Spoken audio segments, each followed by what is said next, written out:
nang pumanaw ang kasintahan niyang si Jam Sebastian. Sari-saring issue na ang ibinato kay Pauline Michelle Ligayo o Mitch. She has been called names and other derogatory labels. Inakusahan na rin siya ng pagtataksil sa namayapang kasintahan. Ngunit sa gitna ng walang humpay na pambabatikos at puna, partikular sa social media, mas piniling manahimik ng 24 anyos na dalaga. Until today, because of the relentless attacks, Mitch has finally decided it's time to defend herself. Lahat ng issue haharapin. Lahat ng tanong sasagutin. An explosive Star Talk exclusive. Mitch Ligayo, live! Hi, Mitch. How are you? How are you? Trying to be strong po every day. Welcome to Star Talk. Thank you po. Welcome to Star Talk. So, Miss, diretso na tayo sa mga issue ang dami, no? Kamakailan ay nagsalita ang ina ni Jam Sebastian na si Mami Maricar at marami siyang sinabi tungkol sa'yo. Kumusta ba ang relasyon niyo ni Mami Maricar nung nabubuhay pa si Jam? May naging tambuhan ba kayo? Tulad ng pinapalabas niya ngayon? Unang-una po, gusto ko lang po i-clarify. Gusto ko lang po ipaalam sa inyong lahat na kaya po ako nagsalita ngayon kasi gusto ko na pong iklaro lahat ng issues. Hindi ko po intention na sagutin yung mga interviews po ni Tita Maricar kasi nire-respeto ko po yung nanay ng taong minahal ko po. And ayun, yung gantong issues po sana hindi na sana pinapublic.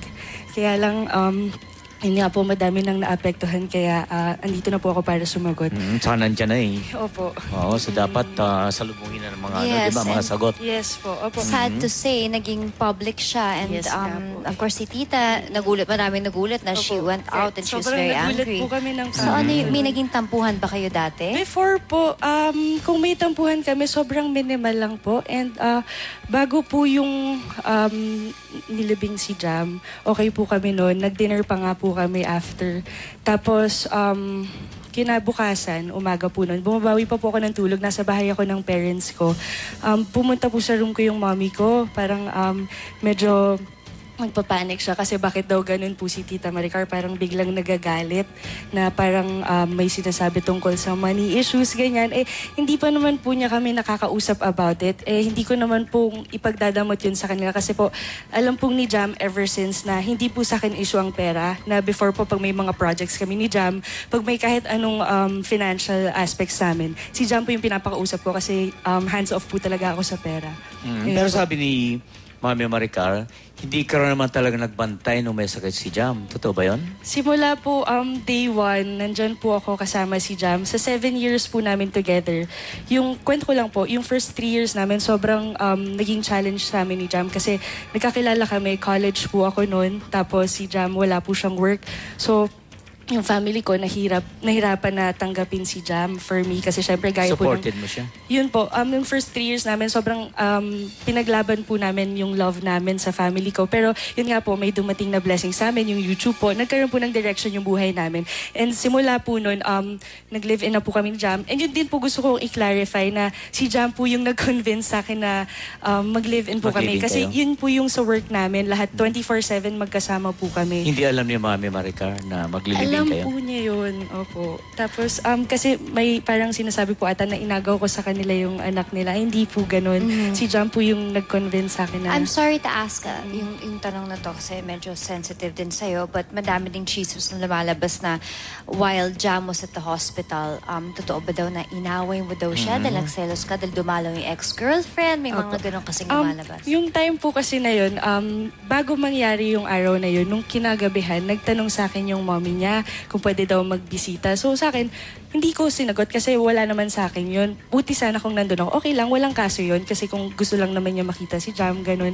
Tapos ang nangyari po kasi, nagkaroon ng misunderstanding. Umuwi po kasi ako, tapos parang nasakto na kung kailan wala po ako, dun po nila napapunta, tapos hindi po ako na-inform. So parang medyo sumama lang loob ko kasi parang sana may respeto man lang na sabihin na pupunta siya, ganun. Kaya sumama po talaga yung loob ko, pero hindi ko po as in minura si Jam or what. Parang nagalit lang ako nun. Nag-boost lang ako ng sama ng loob. Hindi mo inaway ang girlfriend? Ay, ang hindi po. Tapos gusto ko din pong iklaro na, yun nga po, kasi lumalabas po sa mga tao ngayon na parang napakawalang kwenta ko pong girlfriend. Eh kami po ni Jam, 24/7 kami magkasama. Ang dami ko pong sinacrifice for him. Kahit yung sa family ko na sobra kong vina-value, hindi ko na po nakakasama masyado. Kasi may mga works din po akong natatanggihan kasi syempre, mas pinaprioritize ko po si Jam noon. Umabot po sa point na pati po yung pag-poop niya, tinutulungan ko pong... Yung mga private ano niya. Opo, yung mga ganon. Talagang... Yung mga extremes po, ginawa ko na po for him. So, lahat po talaga ng kaya ko ibigay, binigay ko for Jam. Ayun po. At alam naman ni Jam yun. Yes diba? po, opo. Nakaalis siya na alam niyang inalagaan mo siya. Yes po, opo. And also, may mga lumalabas daw na sinasabi ni Mami Maricar na pinagkakitaan mo pa rin daw ang Jamich. Totoo ba ito? Like, how can you defend yourself? Kasi ang dami on Instagram, there are so many pages that are dedicated to just you and they're saying all these things. Anong masasabi mo doon? Wala. Actually, ngayon po, nahihirapan din ako financially kasi nawalan din po ako ng work kasi syempre po yung work ko before yung sa amin lang po ni Jam eh. And yun po siguro sinasabi niya yung sa YouTube namin, yung sa Jamich page. Yung Jamich page po, hindi ko na po hawak yun. Na-hack po siya. Pero nagpo-post pa rin po ngayon kasi may madaming taong akalang ako po yung nagpo-post. Tapos sinasabi, ginagamit ko po yun So, para iklaro i-push mo yung yun, sarili yes. ko. So, it's not Hindi you po. anymore. Opo, may ginawa na po akong sarili kong page para wala na pong masabi yung mga tao na So ginagamit solo ka na ko po. doon? Opo. Pati- May iba pong page akong gamit, hindi po yung Jamich. Now, after everything na nangyari sa mommy ni Jam, Ni Jam. are you ready na makipag-ayos? And do you have anything that you want to tell her? Because, syempre, so much has been said and everything was on TV and I'm sure she's watching now. Hindi kayo nakikita personally. Hindi po. Actually, bago po kami maghiwa-hiwalay nung nilibing po si Jam, nasa isip ko po talaga no na magko-continue pa din yung kung ano yung pinagdadaanan namin before. Like, parang aalis pa din kami together, kakain sa labas, ganon. Pero after that po, bigla nga pong nag-change. Hindi ko po alam kung bakit. Ngayon po, hindi naman po ako nagsasarado ng doors sa kanila. Actually, nagre-reach out po kami sa kanila. Tinatry po silang i-contact ng parents ko. Pero hindi po sila sinasagot. Tinatry pong tawagan nila mommy, pero hindi na po nila makontak. Ang nakakausap na lang po namin si Excel and yung iba pong friends na kung pwede mag-usap sana in person nga po para hindi na sana ganito kalaki yung issue. Well, in time, siguro maayos Yes yan. po. Just Sana give nga, it no? time. Yes po. And of course, madami ka pang kailangan sagutin. I'm so Opo. sorry, pero sa Okay pagbabalik lang po po. ng Star Talk, sasagutin po ni Mitch ang issue tungkol sa kanila ni Neo Domingo. May kapalit nga ba si Jam sa puso niya? This and more sa pagbabalik ng Star Talk.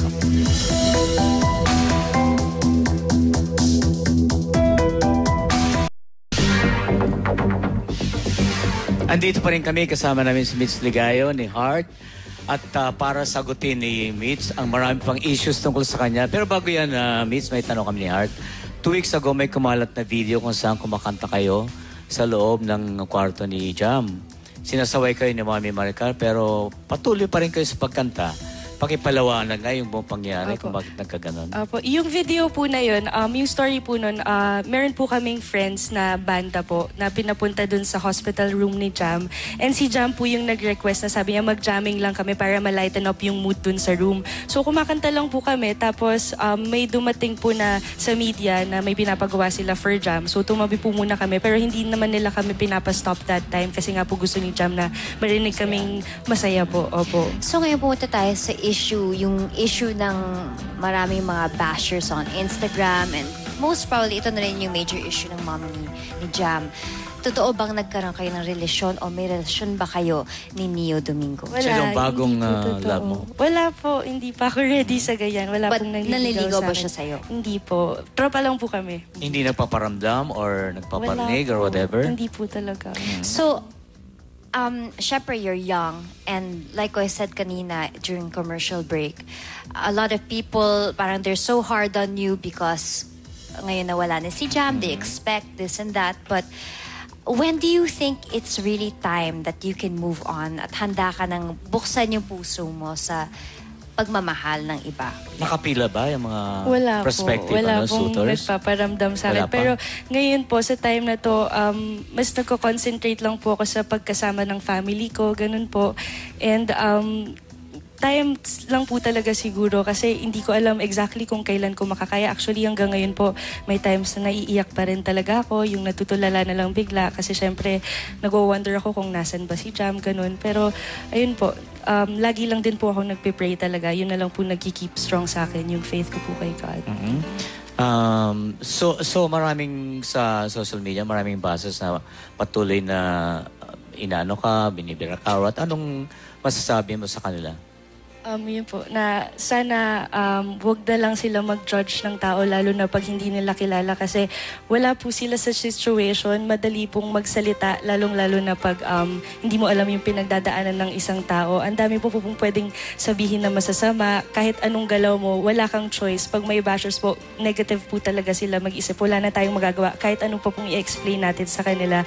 Ginagawa ko na lang po, pinagdadasal ko na lang sila. Tapos yung sa mga supporters ko po, sobrang hindi ako magsasawang magpasalamat sa kanila kasi isa din sila sa mga reason kung bakit nagiging strong ako ngayon. At Message mo para sa family mo? sa family ko po, sobrang thank you. Naiyak tuloy ako kasi sobrang natatouch ako sa kanila. Kasi grabe din yung sacrifices na binibigay nila. Kahit yung work nila, napapabayaan nila kasi gusto nila mabigay sa akin yung love and support na kailangan ko po. Ayun. Kay Jam naman na nawala siya tapos ang iniwan niya ay nagkakagulo kayo ng mami niya. Ano kayang nararamdaman niya? Anong gusto mong sabihin sa kanya? Alam mo, I'm sure he's just around, no?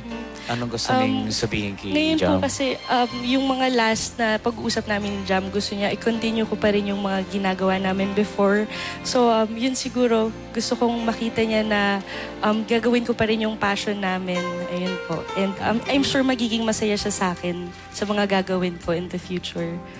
Sana heart makamove on na si Mitch at maayos na yung gusot nila ng mami ni Jam para matahimik na rin si Jam kung saan na siya naroon. And in time, Thank you so it'll all much fall for, into place. Thank you so clearing the much. issue. Thank you so much po, Star. Thank you. Thank you po.